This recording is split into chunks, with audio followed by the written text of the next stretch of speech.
Welcome back to Return to Sender. I am your host, Sweetie Speaks, and today I wanted to talk about two very important things that helped me along my journey.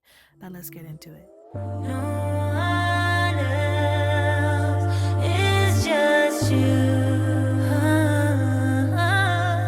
No. Today I want to talk about the power of now and the cycles that keep us from it.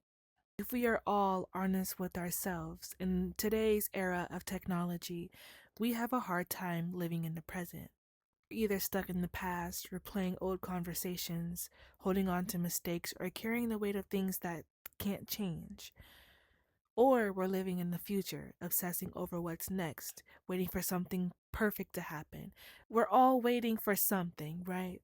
I want to remind you that the past is gone and the future is never promised. And every time you choose to live in either one, you're missing out on the only thing that is real, which is right now, the present. How many times have we told ourselves, once I get that job, I'll be happy. Once I lose this weight, then I'll love myself. Once I'm in the right relationship, then I'll be at peace. But when you get there, what happens? You set another goal. You move the finish line. You keep chasing. You never arrive. And there's nothing wrong with that. But I don't want this goalpost that keeps moving to take away your joy in the now. Because even though you're hitting these goals, it is still worth being present for every step of the way. There's a system in place that thrives on you being disconnected from the present, and it starts with the small things. The habit of scrolling mindlessly, the constant need to be entertained, the fear of sitting in silence. You think you're just passing time, but time is all you have. And if you're not present in it, are you even living? This rhythm and condition keeps you numb. It makes sure that you wake up every day and do the same thing, feel the same emotions, think the same thoughts. And then we call it life, but it's not life, it's a loop. And I know that God wants so much more for us, for every day to feel like a present, because that is exactly what it is. We are having a human experience. And when we get caught up in loops, we forget to look at the importance of even the smallest things. And the worst part is, the longer you stay in it, the harder it is to break. I'm going to explain to you 3 different steps on how you can break it. So, the only way out of breaking this cycle is reclaiming your now, right? So, the first thing that we should do is watch our thoughts. Most of our suffering doesn't come from what's happening, it comes from the story you tell yourself about what's happening. The anxiety is the thoughts about the future, the regret, it's the thoughts about the past, but neither exist in this moment. Do you see how these things can steal from your present? Do you see how these things can steal joy from your present? So, I got to the point in my life where I categorized different emotions and what it meant. So, I categorized negative emotions to either oops, I slipped from the present and I'm thinking about the past or the future. So, for example, whenever I get anxiety, instead of sitting in that anxiety, that is a trigger for me to realize that I am no longer present and I'm actually anticipating something in the future. And that will ground me and bring me back to the present. Same thing with depression. Whenever I felt myself getting depressed, I realized that most of my thoughts were reminiscing on something that happened in the past that is no longer in the present. But right here in this moment, right now, I am happy and there's nothing going wrong. And the longer that we can live in the present, the happier we would be. The second thing that we can do is detach from the noise.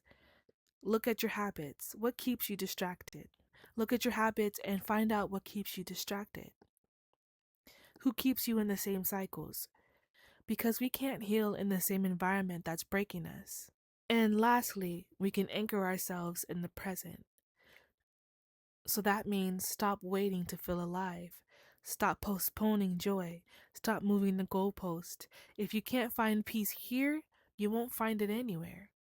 So, at the end of the day, if we never learn how to be fully present, we will spend our entire life chasing a future that doesn't exist or grieving a past that we can't change.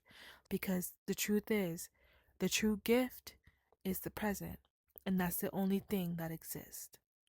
Okay, so now the second most important thing that I learned along my journey is a concept called hypnotic rhythm, and I want to introduce you guys to this in a more detailed concept because it is very important. So, think about a song that you've listened to so many times that you don't even need to think about the lyrics, you just know them. Or the way that you drive home from work without really paying attention, but somehow you always get home. That's how life works.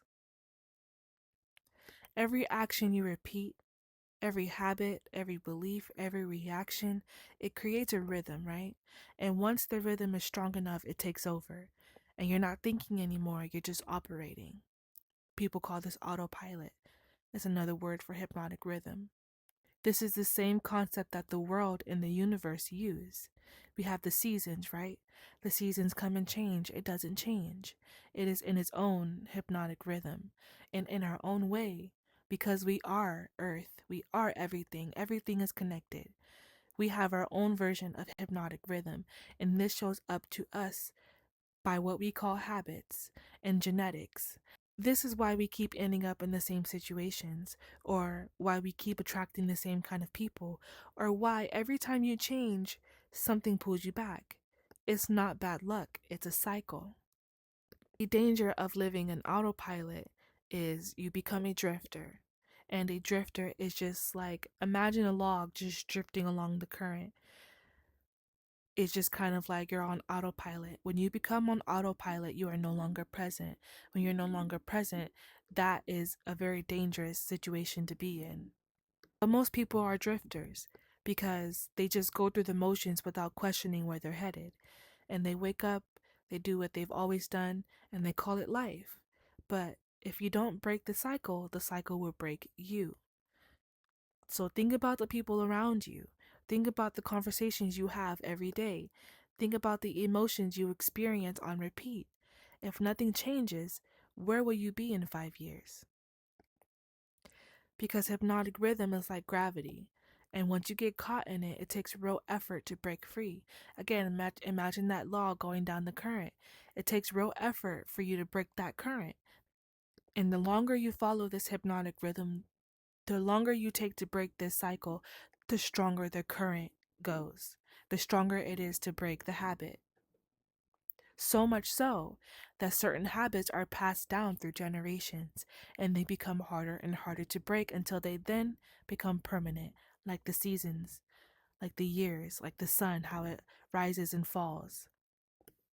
So, here are 3 ways that you can interrupt that cycle. The first way is you can interrupt the pattern, which is my favorite thing to do because it's the easiest to do. All you have to do is interrupt the pattern. So something that you do every day, do it a little bit differently. It'll shift your perspective and it'll change things in you that you won't know until you do it. And that's the exciting thing about change. So, do something different. Break your routine. And if you always reach for your phone first thing in the morning, stop. If you always if you always respond to stress in the same way, stop. Pause. Change one thing because it creates a crack in the rhythm. The second thing we can do is take control of our inputs. So, what we consume feeds the rhythm, right? The conversations we have, the content we watch, the energy we allow. If we keep feeding ourselves the same things, we'll keep getting the same results. So, how I took this personally, that it's very simple, even as far as your music. Even if, I know someone who says, okay, I don't listen to rap until after 12 p.m. That is already a change in his system, a change in his rhythm. Another person could say, I no longer listen to music that is bad for my mental health. I only listen to uplifting music. Anything like that, just being more conscious of what you are consuming will change and do wonders. And the third thing that we can do is be fully present. That goes back to the power of now. The most beautiful thing is the present. The reason people stay trapped in a rhythm is because they're stuck in the past or lost in the future. But if you want to break free, you have to be here in the now. And the more present you are, the less control the rhythm has over you. Because if you practice being present, you will notice things that you wouldn't otherwise notice when you're in your rhythm. And who knows, you might, instead of going to go watch the TV because you were present, you saw, hey, it's a nice day outside. Let me go outside and just sit out there for a little bit. That's already a change in the rhythm. But being present gives you more opportunities for you to change your rhythm. It's not possible for you to not be present and break your rhythm. You have to be present in order to break your rhythm. That's why these are the most important things that helped me along my journey. So, most people don't change because they don't realize they're stuck. They wake up every day and they repeat yesterday and they call it life, but a life on repeat is not a life, it's a loop. The question is, are you in control, or are you just moving to a rhythm that you don't even notice? So, take this week and try to be as present as you can and see how much different that works for you. I am your host, Sweetie Speaks. Thank you so much for listening, and I'll see you in the next one. No.